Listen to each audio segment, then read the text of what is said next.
അതൊന്ന് ഞാൻ മറ്റവർ ചെയ്തോ മറിച്ചവർ ചെയ്തോ എന്നതല്ല, മറിച്ച് എന്റെ ആഖിറത്തിലേക്ക് എന്റെ ഖബറിലേക്ക് മറ്റാരും വരികയില്ല. ഞാൻ ചെയ്യുന്നത് ഉണ്ടാവൂ.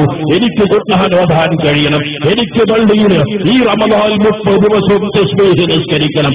ഇൻഷാ അല്ലാഹ് മഗ്രിബ് കഴിഞ്ഞ് ഉടനെ പ്രാഥമിക മുറകൾ കഴിഞ്ഞ് പള്ളിയിൽ വന്ന് ഞാൻ സുബ്ഹാനല്ലാഹി വൽഹംദുലില്ലാഹി വലാ ഇലാഹ ഇല്ലല്ലാഹു വല്ലാഹു അക്ബർ എന്ന ദിക്ർ ഏറ്റവും പ്രധാനപ്പെട്ട ദിക്റാണ്. അത് 300 തവണ പറയാൻ കഴിയുക, അത് പള്ളിയിലേക്ക് കാഫിർന്ന് പറയാൻ കഴിയുക, അത് നിസ്കാരത്തിൽ പറയുക, അത് റമദാനിൽ പറയുക.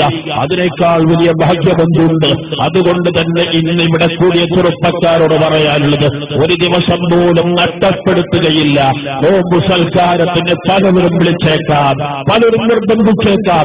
പറയുക, റമദാനിൽ ഞാൻ സൽക്കാരത്തിനല്ല, ഞാൻ അതിനുള്ളതല്ല. ഹജ്ജിന് പോകുമ്പോൾ സൽക്കാരത്തിന് പോയി തവാഫുകൾ ഒഴിവാക്കുന്നവരുണ്ട്, ഉംറ ചെയ്യാത്തവരുണ്ട്.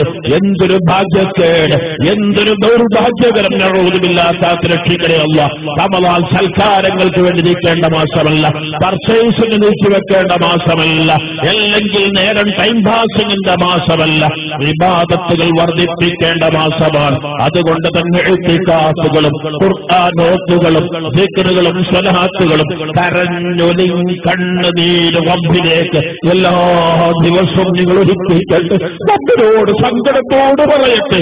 ദേവരാജികൾ നിങ്ങൾ തന്നെ റബ്ബിനോട് പറയുക. തീർച്ചയായും റബ്ബ് നൽകുക തന്നെ ചെയ്യും. ദിക്റു റഹ്മത്തി റബ്ബിക അബ്ദഹു സക്കരിയ ഇദ് നാദാ റബ്ബഹു നിദാഅൻ ഖഫിയ. സമയത്ത് സക്കരിയ അലൈഹി സ്വലാത്തു വസ്സലാം തങ്ങൾ റബ്ബിനോട് പറഞ്ഞില്ലേ, റബ്ബി ഇന്നി വഹനൽ അൽമു മിന്നി. റബ്ബേ, എനിക്ക് 80 കഴിഞ്ഞു, 90 കഴിഞ്ഞു, 100 കഴിഞ്ഞു, എന്റെ എല്ലുകളെല്ലാം ക്ഷയിച്ചുപോയി. ദാമ്പത്യ ശേഷി നഷ്ടപ്പെടുന്ന പ്രായമെത്തി, മുടികൾ മുഴുവനും നരച്ചുപോയി. റബ്ബേ, എനിക്ക് കുട്ടികൾ ഉണ്ടാവാൻ സാധ്യതയില്ല. പക്ഷേ വലമ്മക്കും ബിദുആഇക റബ്ബി ശഖിയ.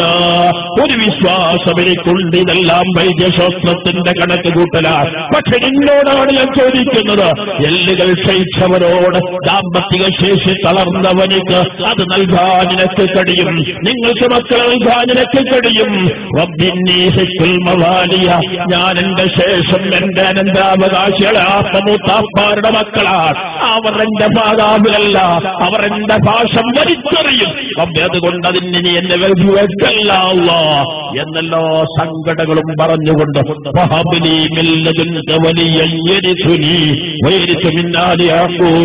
മകനെ കൊണ്ടായെന്നല്ല, കുട്ടിയെ കൊണ്ടായെന്നല്ല, എന്റെ പൂർവീകരുടെ പാരമ്പര്യം നിലനിർത്തുന്ന ഒരു നബിയാകുന്ന ഒരനന്താവകാശിയാകുന്ന മക്കളെ കൊണ്ടായെന്ന് പറഞ്ഞപ്പോൾ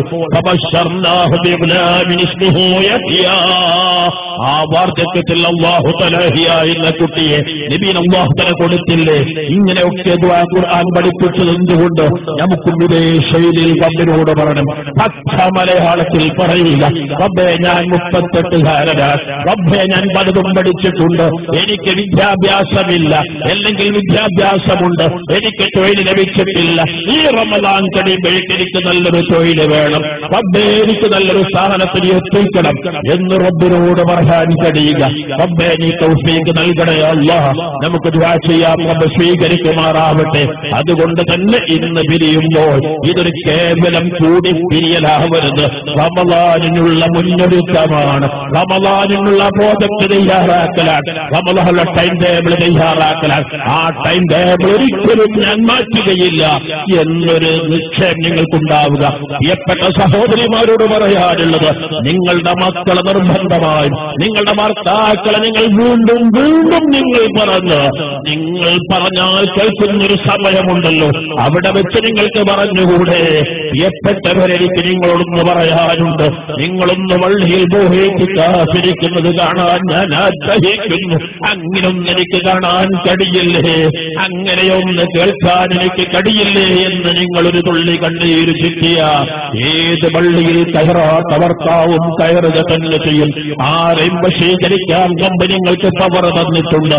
ആ പവർ നിങ്ങൾ നിങ്ങളുടെ ഭർത്താക്കള്, നിങ്ങളുടെ മക്കള്, നിങ്ങളുടെ സഹോദരങ്ങള് ഒന്ന് പള്ളിയിലേക്ക് കാത്തിരിക്കാൻ, ഒന്ന് നമുക്ക് തസ്ബീഹ് നിസ്കരിപ്പിക്കാൻ, നമുക്ക് നിർദ്ദും ലത്തീഫ് ചൊല്ലിക്കാൻ, നമുക്ക് ഹദ്ദാദ് ചൊല്ലിക്കാൻ, നമുക്ക് തറാവീഹ് 20 റക്അത്ത് നിസ്കരിക്കാൻ, നിങ്ങളതൊന്നും മക്കളോട് ചോദിക്കുക, മകനെ ഇന്ന് നിർദ്ദും ലത്തീഫിൽ എത്തിയോ, ഇന്ന് നിർദ്ദും ലത്തീഫ് എത്തിയോ ഉമ്മമാർ?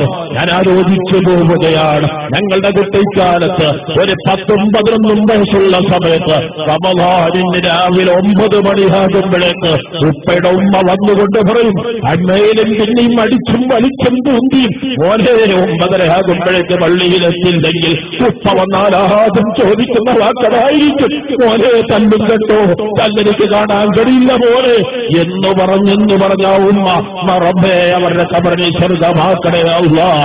അതുപോലെ എന്റെ പ്രിയപ്പെട്ട സഹോദരിമാർ, നിങ്ങളുടെ മക്കളെയും നിങ്ങളുടെ ഭർത്താക്കളെയും നിർബന്ധമായും നിങ്ങൾ വീണ്ടും വീണ്ടും പറഞ്ഞ്, മോനെ നീ മൃദുല്ലത്തീഫിലെത്തിയോ, മകനെ നീ ഹദ്ദാദിലെത്തിയോ, മകനെ ഇന്നത്തെ തസ്ബീഹ് നിസ്കാരത്തിൽ നീ കൂടിയോ, മകനെ ഇന്ന് എന്താണ് നീ പള്ളിയിൽ നിന്ന് കേട്ട ഉപദേശം, അതൊന്നും എനിക്ക് പറഞ്ഞു തരണമെന്ന് പറഞ്ഞ് മക്കളോട് ശ്രദ്ധിക്കാൻ ഉപദേശം നൽകി നമ്മുടെ മക്കളെ വളർത്തിയെടുക്കുക. ഈ തൗഫീഖ് നൽകണേ അല്ലാഹ്. ധാരാളം ആളുകൾ പല ആവശ്യങ്ങൾക്ക് വേണ്ടി ദുആ ചെയ്തുകൊണ്ട് വസിയത്ത് ചെയ്തിട്ടുണ്ട്. എല്ലാം നീ സ്വീകരിക്കണേ അല്ലാഹ്. ഞാൻ ഏറ്റവും ഇഷ്ടപ്പെടുന്ന സ്ഥാപനങ്ങളിൽ ഒന്നാണ് മഖ്ദൂമിയ.